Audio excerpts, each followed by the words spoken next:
कक्षा में जब सभी याद कर रहे होते हैं, कोई दर्शन, कोई उपनिषद, कोई गीता, कोई कुछ, तो फिर जो न करने वाला था वो भी सोचते चलो एक आधा श्लोक तो हम भी याद कर लेते हैं, जब ये सब लगे हुए हैं तो उसका अलग फल है।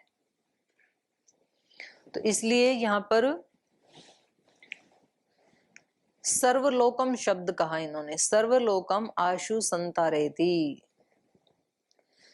संसार सागर को जल्दी से तर जाता है ये व्यक्ति।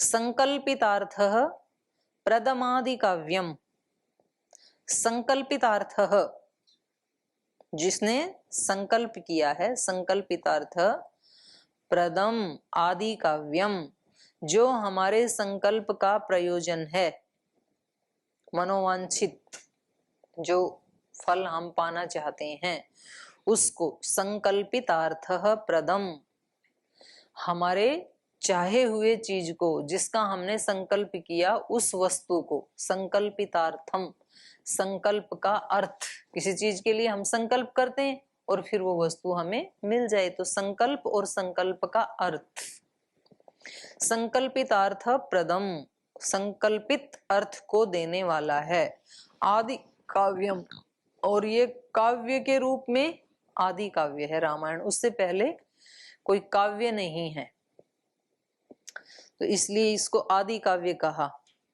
उसको क्रौंच पक्षी को मारा था ना बाण किसी शिकारी ने, तो सहसा इनके मुख से जो शब्द निकले वो कैसे थे, पद्यात्मक थे, छंदात्मक थे, काव्यात्मक थे, इसलिए इसको आदि काव्य कहा जाता है। श्रुत्वा च रामस्य पदम प्रयाति, रामस्य पदम प्रयाति, यहां राम का मतलब है परब्रह्म, राम का मतलब यहाँ दशरथ नंदन नहीं है। ऐसे इस महाकाव्य को, ऐसे इस आदि काव्य को श्रुत्वा सुन करके ये साधक रामस्य पदम प्रयाति, उस परम पद को प्राप्त कर लेता है। तो राम का मतलब क्या है यहाँ, रमो क्रीडायाम रम उपरमे, जो इस समस्त ब्रह्मांड में क्रीड़ा कर रहा है वो राम है, और जो इस सब से उपरम है वो राम है। तो यहाँ राम का मतलब है परब्रह्म। इसको सुन करके मतलब वैसा आचरण भी करके, ये हर जगह लगेगी ये बात। श्रुत्वा च रामस्य पदम प्रयाति, ब्रह्मेश विष्णु आख्य अशरीर भेदैः विश्वं सृजत्यति च पाति यश्च तस्मादिदेवं परमं वरेण्यं आधाय चेतसि उपयाति मुक्तिम। ब्रह्मेश विष्णु आख्य, ब्रह्मा ईश और विष्णु, तो यहाँ ईश का मतलब है रुद्र।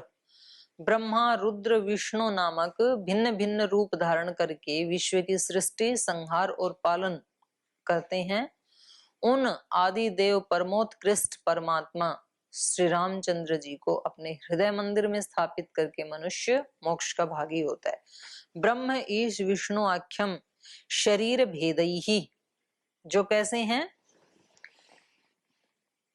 शरीर भेदैहि विश्वम सृजति, विश्वम सृजति अत्ति पाति च यश्च, जिससे, यह मतलब जो परमात्मा, और उस परमात्मा की शक्तियां क्या हैं, ब्रह्मा विष्णु महेश।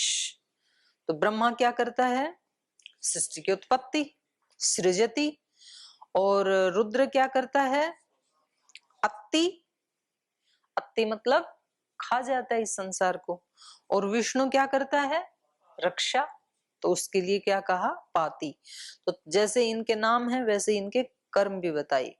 यश्च, जो परमात्मा, ब्रह्मा ईश विष्णु आख्य, जिसको ब्रह्मा रुद्र और विष्णु के नाम से कहा जाता है, वह शरीर भेदैर विश्वम, और ये जो अनेक अनेक प्रकार के शरीरों के भेद हैं, ये सब वो ब्रह्म का ही रूप है, विश्वमय रूप।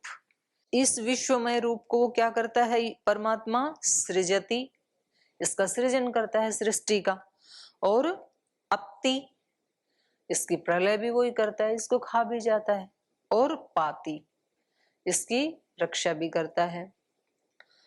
तम आदि देवम परमम वरेण्यम, उस आदि देव को जो कि परम वरेण्य है, वर्ण करने योग्य, अगर इस सारे ब्रह्मांड में कोई शक्ति है तो वो कौन है?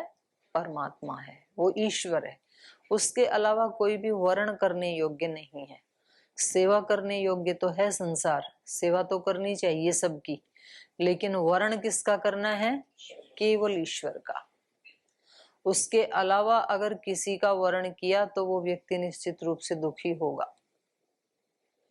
किसी ने धन का वर्ण कर लिया वो भी दुखी होगा, किसी ने पद का वर्ण कर लिया तो भी दुखी होगा, डिग्री का वर्ण कर लिया कि मेरा जीवन इन डिग्रियों के लिए है, मेरा जीवन धन के लिए है, मेरा जीवन इस पद को प्राप्त करने के लिए है, नेता अभिनेता बनने के लिए है, कुछ भी बनने, ऐसी ईश्वर को छोड़ के कोई भी चीज को हमने टारगेट बनाया, व्यक्ति को बनाया, वस्तु को बनाया, तब तो दुख मिलेगा, क्योंकि वो सब वर्णीय नहीं है, क्योंकि वो सब नष्ट होने वाली हैं। और नष्ट होने वाली कब नष्ट हो जाए उसका क्या कहना, कभी भी नष्ट हो सकती है ना। तो किसी मनुष्य का वर्ण करते हैं तो जरूरी थोड़ी है कि वो वृद्धावस्था में जाके नष्ट होगा। युवा भी तो नष्ट हो जाते हैं, युवतियां भी तो नष्ट हो जाती हैं, मर जाते हैं ना। तो इसलिए वो वर्ण करने के योग्य नहीं है। वस्तुएं भी नष्ट हो जाती हैं। कोई वस्तु हमारे पास कितने दिन रुकेगी ये कौन कहे, कितना भी संभाल के रखें तो भी चोर चुरा के ले जाते हैं, तो नष्ट हो गई हमारे लिए। कोई लुटेरा मिल जाए, कोई डाकू मिल जाए, किसी चीज को इतना सहेज के रखा था तो क्या कर सकते हैं फिर। तो इसलिए यहाँ भगवान ने क्या बताया, भगवान क्या है? परमम वरेण्यम। वो जो ब्रह्मा, रुद्र और विष्णु शक्ति रूप जो परमात्मा है, जिसमें तीनों प्रकार की शक्तियां हैं, उत्पन्न भी करता है, पालता भी है, फिर प्रलय भी कर देता है, नष्ट भी कर देता है, ऐसा जो शक्तिशाली परमात्मा है वो ही परमम वरेण्यम, वो ही अंतिम रूप से वर्ण करने योग्य है। और जिसने उसको वर्ण कर लिया तो फिर क्या करेगा? आधाय चेतसी, फिर तो उसी को अपने दिल में बसाएगा वो। तो निरंतर ध्यान किसकी तरफ रहेगा? उसकी तरफ। आज भी सुबह स्वामी जी ने एक बात कही कि सारे कर्म हमारे किसके नाते? भगवान के नाते, ईश्वर के नाते। तो हम छोटे बड़े जितने भी कर्म करते हैं ये किसके लिए हैं? ईश्वर के लिए, भगवान को मनाने के लिए, उनकी खुशी के लिए, और उनको पाके मुझे खुशी मिलेगी इसलिए मेरे लिए। तो जो उस परमात्मा को परम वरेण्यम, परमम वरेण्यम, उसको जो परम वरेण्य मानता है तो वो उसको ही फिर अपने हृदय में रख करके, आधाय चेतसी, अपने हृदय में उसको रख करके तो जीवन मुक्त हो जाएगा। और जब हृदय शरीर आदि नहीं रहेंगे तब उपयाति मुक्तिम, फिर मुक्ति को प्राप्त करेगा। तो भुक्ति भी मिलेगी, मुक्ति भी मिलेगी, दोनों मिलेंगी। जो रामायण को सुनेगा, रामायण को पढ़ेगा और रामायण में बताए हुए राम को वरेण्य मानेगा, उसको वर्ण करेगा अपने जीवन में, तो फिर वो उसके सारे दोषों को नष्ट कर देता है। यो नाम जात्याद् विकल्पहीनः परावराणां परमः परः स्यात् वेदांत वेद्यः स्वरुचा प्रकाशः स वीक्षते सर्वपुराण वेदैः। यह नाम जाति आदि विकल्पहीन, वो ईश्वर किसी नाम से बंधा हुआ नहीं है। ये जो नाम हम बोलते हैं ये तो कुछ नाम है, लेकिन वास्तव में भगवान के नाम कितने हैं?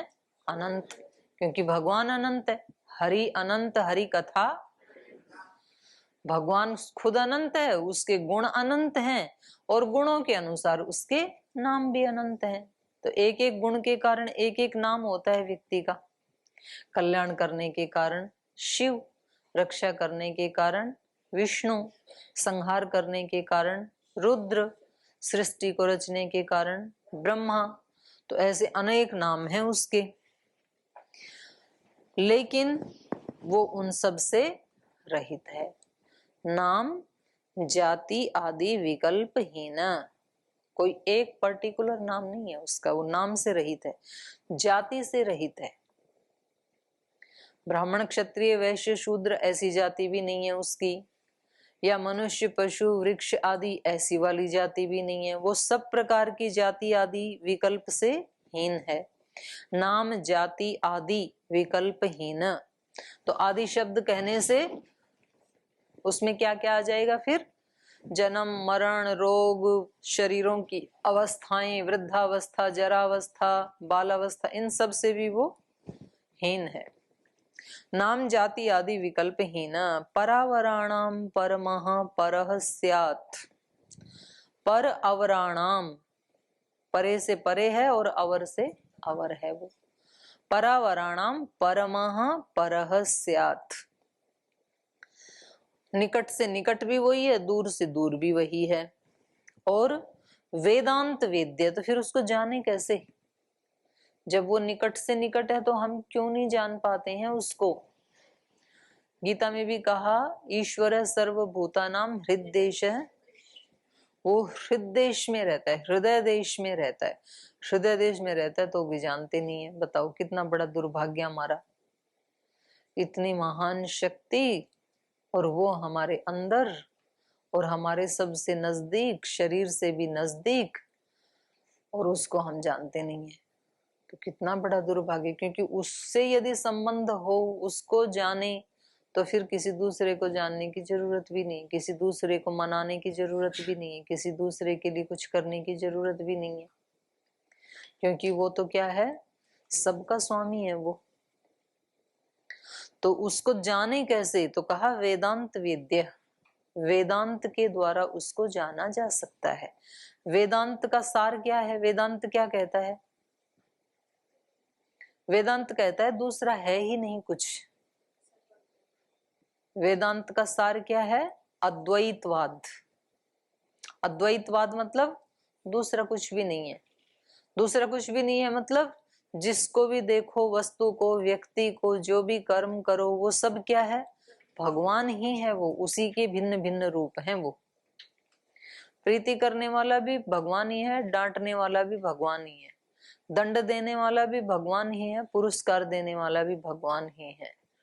पशु पक्षी में भी भगवान ही है, मनुष्य में भी भगवान ही है। माता पिता गुरुजन जो प्रीति करते हैं उनमें भी भगवान ही है, और कोई शत्रु हमारे साथ दुष्टता करता है उसमें भी भगवान ही है। तो ये लोक व्यवहार तो नहीं चलेगा, लोक व्यवहार में तो यथा योग्य व्यवहार करना पड़ता है। लेकिन किसी को अद्वैत की स्थिति को साधना है, यदि उसको पाना है, तो फिर उसके लिए तो संसार को तो रिजेक्ट करना पड़ता है ना। संसार के रूल कानून कायदे फिर उसके लिए वो फिर पाल नहीं सकता है, तो उसको छोड़ने पड़ते हैं फिर। तो उसको सब जगह वो ही दिखता है फिर, क्योंकि उसको पाने के लिए शरीर को छोड़ना पड़ेगा ना। शरीर को छोड़ना पड़ेगा मतलब शरीर भाव को छोड़ना पड़ेगा। शरीर में तो रहेगा लेकिन शरीर भाव में नहीं रहेगा, आत्म भाव में रहेगा। और आत्म भाव में रहेगा मतलब इसके साथ साथ ही परमात्मा भाव में रहेगा, कि मेरा भी परमात्मा से अलग कोई अस्तित्व नहीं है, मैं भी उसी का ही एक अंश हूं। और ये सारी सृष्टि भी तो खुद में भी उसी को देखेगा, दूसरों में भी उसी को देखेगा। तो इसलिए कहा वेदांत वेद्य, वह वेदांत के द्वारा जानने योग्य है। स्वरुचा प्रकाश, अपने ही प्रकाश से प्रकाशित है। रुच दीप्तौ, उसकी दीप्ति कैसी है? स्वरुचा, अपनी ही दीप्ति से दीप्त है वो। स्वरुचा प्रकाश, अपनी ही दीप्ति से प्रकाशित होने वाला है वो परमात्मा। स वीक्षते सर्व पुराण वेदैहि, सर्व पुराण वेदैहि, सारे धर्म ग्रंथ जो हैं, दर्शन उपनिषद पुराण और सारे वेद, वो सब क्या कर रहे हैं? उसी को ढूंढ रहे हैं। स वीक्षते वो ढूंढा जाता है, किनके द्वारा? सर्व पुराण वेदैहि, सब पुराण वेद आदि के द्वारा। पुराण वेद आदि का मतलब जितने भी आध्यात्मिक ग्रंथ हैं उन सब के द्वारा वही ढूंढा जा रहा है, सब उसी को ढूंढते हैं। सारे जो धर्म ग्रंथ हैं वो सब कोई ना कोई साधना की पद्धति बताते हैं। वो कहते हैं कि ऐसे चलो और आप उसको पालोगे। न्याय दर्शन कहता है 16 पदार्थों को तत्व रूप से जान लो, निश्रेयस की प्राप्ति हो जाएगी। वैशेषिक कहता है 6 पदार्थों को ठीक से जान लो, उनका तत्व जान कर लो, तुम्हें निश्रेयस की प्राप्ति हो जाएगी। योग दर्शन कहता है चित्त की वृत्तियों का निरोध कर दो, समाधि लग जाएगी, उसको पालोगे। तो ये सारे के सारे, गीता कहती है समता में टिक जाओ तो आप योगस्थ हो जाओगे, उसको पालोगे। तो सारे के सारे ग्रंथ हैं सर्व पुराण वेदैहि स वीक्षते, वही जाना जाता है इन सब के द्वारा। ऊर्जे माघे सिते पक्षे चैत्रे च द्विजसत्तमाः नवाह्ना खलु श्रोतव्यं रामायण कथामृतम् इत्येवं शृणुयाद्यस्तु श्रीरामचरितं शुभम् सर्वान् कामान् अवाप्नोति परत्रामुत्र चोत्तमान् त्रिसप्त कुल संयुक्त सर्व पाप विवर्जितः प्रयाति राम भवनं यत्र गत्वा न शोच्यते चैत्रे माघे कार्तिके च सिते पक्षे च वाचयेत् नवाहस्सो महापुण्यं श्रोतव्यं च प्रयत्नतः रामायणमादि काव्यं स्वर्गमोक्षप्रदायकम् तस्मात् घोरे कलियुगे सर्वधर्म बहिष्कृते। ऊर्जे माघे सिते पक्षे चैत्रे च द्विजसत्तमाः, हे द्विजों में श्रेष्ठ उत्कृष्ट विप्रो द्विजसत्तमाः ऊर्जे माघे सिते पक्षे, माघ मास में, और ऊर्जे का मतलब क्या है इन्होंने कार्तिक में, कार्तिक और माघ मास में, सिते पक्षे शुक्ल पक्ष में, चैत्रे च और चैत्र मास में, 3 महीने में रामायण सुननी चाहिए। तो हे विप्रो कार्तिक माघ और चैत्र मास के शुक्ल पक्ष में 9 दिन में रामायण की अमृतमयी कथा सुननी चाहिए। नवान्हा, तो इसको देख करके ऐसे लगता है कि इन्होंने सारी रामायण वाल्मीकि ऋषि जी ने 9 दिन में ही कह दी होगी। इसको देख के ऐसे लगता है 9 दिन सुननी चाहिए, मतलब उन्होंने 9 दिन में कही होगी, तब तो 9 दिन में सुनेंगे सुनने वाले। तो नवहन्ना खलु श्रोतव्यम रामायण कथामृतम, तो रामायण के इस कथा अमृत को 9 दिन सुनना चाहिए। नवान्ना खलु श्रोतव्यम रामायण कथामृतम, कोई बात नहीं 9 के तो चाहे 18 लग जाए लेकिन कथा उतर जाए। बात सुनने की नहीं है, बात तो अंदर उतरने की है। एक शब्द भी उतरे तो रामायण पढ़ना सार्थक हो गया। फिर इत्येवं शृणुयात यस्तु रामचरितम शुभम सर्वान कामान अवाप्नोति, तो कह रहे हैं जो इस प्रकार से इन महीनों में और शुक्ल पक्ष में इन दिनों में जो रामायण को सुनता है, इत्येवं शृणुयात यस्तु श्री रामचरितम शुभम, श्री राम के शुभ चरित्र को। यहाँ भी श्री राम का मतलब क्या है? ब्रह्म। जो हम ईश्वर की स्तुति प्रार्थना उपासना करते हैं वो क्या है? उनका चरित्र ही है। तो ईश्वर के गुणों को सुनना, तो यहाँ भी श्री राम के अनेक अनेक चरित्रों का वर्णन किया गया है। उनको सुनने मात्र से सर्वान कामान अवाप्नोति, उसकी सब कामनाएं पूर्ण हो जाती हैं। परत्र अमुत्र च उत्तमान, उत्तमान कामान अवाप्नोति, ये अच्छी बात है। इन्होंने कामनाओं के लिए क्या विशेषण दिया? उत्तमान, उत्तमान कामान अवाप्नोति परत्र अमुत्र, चाहे वो इस लोक की कामनाएं हो चाहे उस लोक की कामनाएं हो, लेकिन श्रेष्ठ कामनाएं होनी चाहिए। उस लोक की भी ऐसी कामनाएं हो सकती हैं कि मैं देवलोक में जाऊं, स्वर्गलोक में जाऊं, वहां देवों की भी कैटेगरी होती है जैसे मनुष्यों की हैं, तो मैं उन देवों में भी सबसे श्रेष्ठ देव बनूं, उनके ऊपर भी मैं शासन करूं। तो ये तो एक तरह से फिर थोड़ी सी हल्की हल्की कामना हो गई ना, दूसरे को डोमिनेट करने की भावना। और इस लोक में भी कोई ऐसे कामना कर सकता है कि मैं इस लोक में क्या बनूं, सबसे ज्यादा धनवान बनूं, मतलब सब मेरे से निर्धन हो, मैं धनवान बनूं, ये तो ठीक है, लेकिन दूसरे मेरे से कम रहें, ये ठीक नहीं है। तो स्वामी जी ऐसे बोलते हैं कि सभी महान हैं और सभी समान हैं और सभी ईश्वर की संतान है। तो सब आत्माएं ईश्वर की ही संतान है, तो ईश्वर का ऐश्वर्य सबके लिए, इसलिए सभी क्या है, सभी महान है। तो दूसरा भी महान है, मैं भी महान हूं, दूसरा भी महान बने, मैं भी महान बनूं। तो इसी को ही दूसरे शब्दों में कहा संगच्छध्वम संवदध्वम, साथ मिल करके चलो, एक दूसरे को सहारा देते हुए चलो। एक मंत्र और आता है अथर्ववेद में,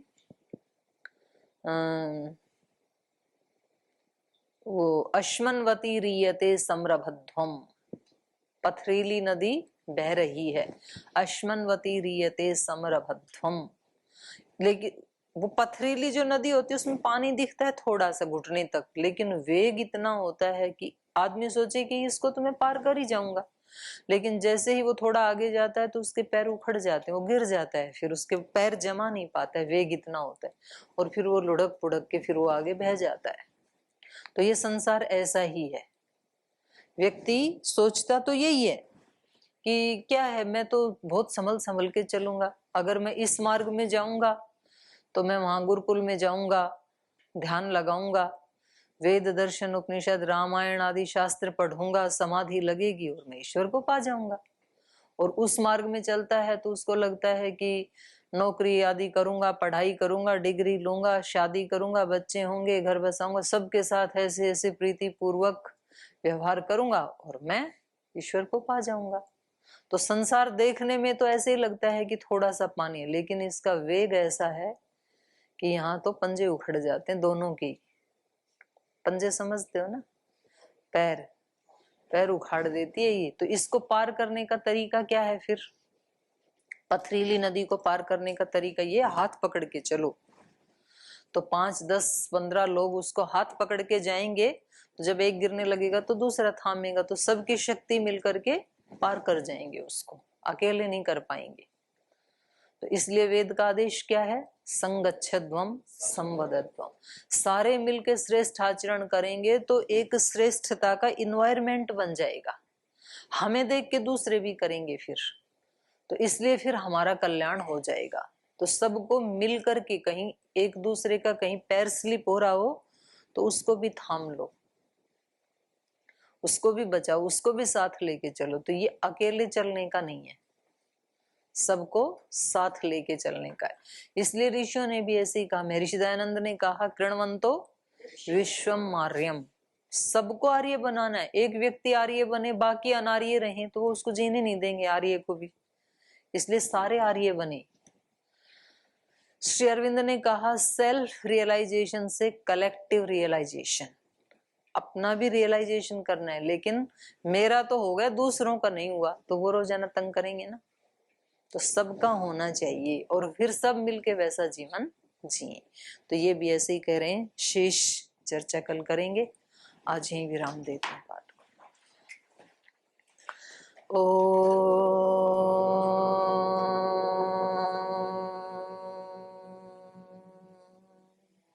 शांति शांति शांति ही। श्री गुरुभ्यो नमः। हरि के नाते से सब नाते, इससे सभी सुहाते। हरि के नाते से सब नाते, इससे सभी सुहाते। किससे बैर करेंगे प्यारे, विविध रूप धर आते। किससे बैर करेंगे प्यारे, विविध रूप धर आते। स्वार्थ बिना जो सबकी सेवा करते नहीं अघाते। स्वार्थ बिना जो सबकी सेवा करते नहीं अघाते। पर दुख दुखी सुखी पर सुख में, वो जन हरि को भाते। पर दुख दुखी सुखी पर सुख में, वो जन हरि को भाते। हरि के नाते से सब नाते, इससे सभी सुहाते। किससे बैर करेंगे प्यारे, विविध रूप धर आते। विविध रूप धर आते। विविध रूप धर आते। ओम श्री गुरुभ्यो नमः।